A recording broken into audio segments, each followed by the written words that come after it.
En esta sesión vamos a cerrar el tema de los estándares de producción colectiva y también revisaremos las condiciones para que las organizaciones puedan pasar de la eficiencia hacia la productividad. Ya hemos visto que la mayoría de la gente no sabe usar adecuadamente unas simples tijeras o un martillo. ¿Y por qué? Pues bien, esto es porque nadie ha formado a esas personas sobre cómo usar la herramienta, sus ventajas de usarla bien y sus riesgos de usarla mal. Para el manager de la empresa es exactamente igual. La mayoría de los managers no saben cómo usar sus herramientas más valiosas, que con todo respeto y sin ánimo de comparar a nadie con unas tijeras, son las personas. La gran mayoría de los managers usan solo esa parte señalada en verde de las personas, es decir, únicamente un bajo porcentaje del potencial real de ellas. Como podrás imaginar, esto por sí solo es ineficiente. Esto es así porque los managers no saben cómo aprovechar lo mejor de sus herramientas. Nadie se lo ha enseñado. Con los estándares de producción colectiva buscamos utilizar al máximo las capacidades, habilidades y competencias de los empleados mediante un modelo general. Lo que queremos decir con un modelo general es que todos los managers deben saber gestionar personas. No basta con tener al empleado que sabe más de finanzas como gerente, manager o director de finanzas. Un manager tiene que saber de finanzas, evidentemente, pero también de muchas otras cosas. De lo contrario, tienes además de un individuo en el puesto equivocado, un serio problema de productividad. Una de las premisas básicas del liderazgo es que un líder tiene la capacidad de formar más líderes. Y en la realidad actual de las empresas no siempre se corresponde un puesto de manager con un líder. Por tanto, los managers deben ser líderes y si no lo son, se les debe formar para serlo. ¿Y quiénes van a formarles? Pues otros líderes. De ahí la importancia de que un líder debe formar a más líderes. Toda empresa competitiva debe asegurarse de que el liderazgo se reproduzca constantemente en la organización. El liderazgo consciente es contagioso y se adquiere a través de la formación y de mucha práctica. Si no se tiene el don natural del liderazgo, este se puede desarrollar, pero nunca te creas el cuento chino de que porque acudes a un cursillo, ni siquiera por hacer el mejor MBA, terminarás siendo un líder auténtico. Para ser líder se requiere mucha formación a través de la tutela de un verdadero líder, además de mucha práctica, lo cual, como supondrás, lleva mucho tiempo. Ser líder no es fácil. Ser líder no es un título que se obtiene al salir de la formación. Ser líder es un hábito, una conducta de vida profesional y personal. Por ello, con los estándares de producción colectiva buscamos que el manager líder aproveche la parte azul, es decir, el máximo posible de las herramientas para poder generar un trabajo eficiente. Si lo hace, sus equipos le generarán mayores tasas de rendimiento, pero al mismo tiempo creará una dinámica de motivación para los empleados, incitando el crecimiento profesional y fomentando el descubrimiento de múltiples habilidades y técnicas como la corresponsabilidad, pues el incremento de la autoestima, etc. Y todo esto bajo el paraguas de una tutela que le estará formando para en el futuro convertirse en un líder que herede la misma responsabilidad.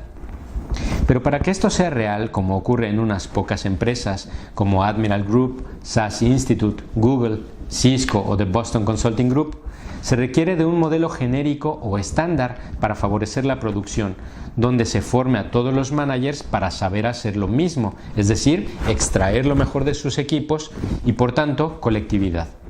Y de ahí tenemos los estándares de producción colectiva. Estos son fundamentales ya que al extraer lo mejor de cada individuo se generan empleados eficientes y a su vez equipos eficientes. ¿Pero qué es la eficiencia? La eficiencia, en pocas palabras, es la ausencia de despilfarro. Despilfarro de tiempo, de dinero, esfuerzo, bienes de capital, y con el objetivo de obtener resultados.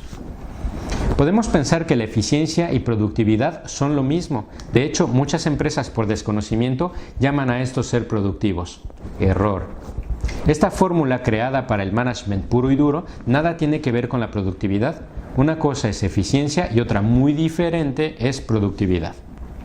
Productividad es concentrarse en cómo crear más valor haciendo cosas nuevas e incrementando el valor de las existentes.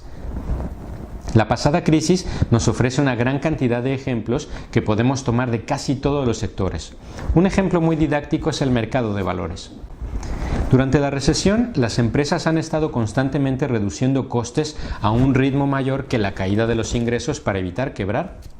Muchas lograron con éxito mantener las ganancias mediante un balance positivo utilizando la siguiente fórmula: los resultados obtenidos divididos por los recursos empleados, que nos da la tasa de eficiencia. Con esto en mente, los managers desarrollaron una gran habilidad para asegurar las ganancias mediante una estrategia de reducción de costes bajo la bandera de productividad, aunque en realidad querrían decir de eficiencia. Esta estrategia genera y generó ingresos altos que repercutieron en un aumento ficticio de las ganancias trimestrales, lo cual no es sostenible en el largo plazo. El resultado es una paradoja de supuestas ganancias récord, acompañadas de una caída aparente y lógica de los valores bursátiles. Los precios de las acciones cayeron de forma acentuada en varios trimestres, porque las inversiones se pensaban que eran para ganancias no sostenibles, y los inversores estaban en lo cierto. Si los managers seguían centrados en la reducción de costes y el control, cuando llegara el aumento de los ingresos y la recuperación económica, se verían obligados a añadir de nuevo los costes a su modelo de negocio.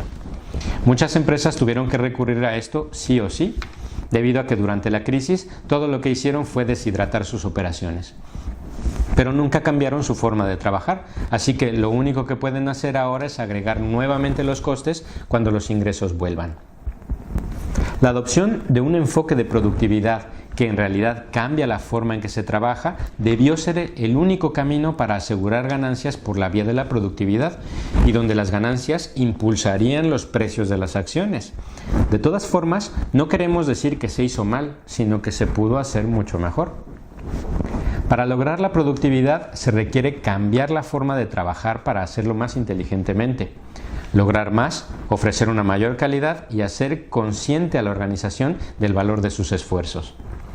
Esos objetivos son cualitativamente distintos de la simple reducción de costes, que es más bien eficiencia.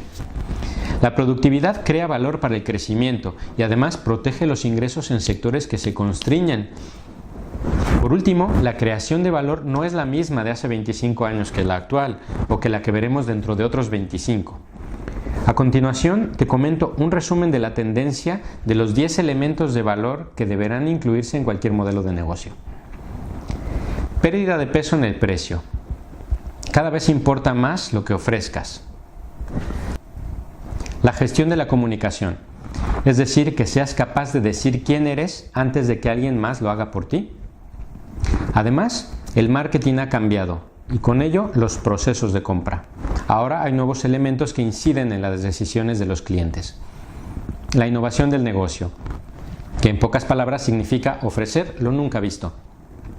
El o los valores de la marca, que implica coherencia entre lo que hace la organización y lo que dice que hace. La gestión en tiempo real, fundamental con la tecnología actual, donde la inmediatez es una norma. La omnicanalidad, es decir, estar allí donde el cliente se encuentre. La transparencia. Transparencia es ética en todos los niveles. Gestión de la reputación, que no es otra cosa que escuchar a tus stakeholders. Y finalmente, la eficiencia en los procesos, especialmente eliminando tareas innecesarias.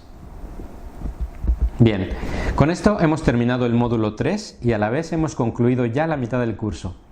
Comenzaremos a continuación un módulo muy interesante y que está considerado como un elemento prioritario en las grandes empresas multinacionales y organizaciones internacionales. Se trata de la autogestión. Pero antes, no te olvides de hacer el test modular. Y como ya hemos visto 3 módulos completos, también te espera el primer test de control. Pero no te agobies, seguro que lo harás muy bien y comprobarás todo lo aprendido hasta el momento. Nos vemos en la siguiente mitad del curso.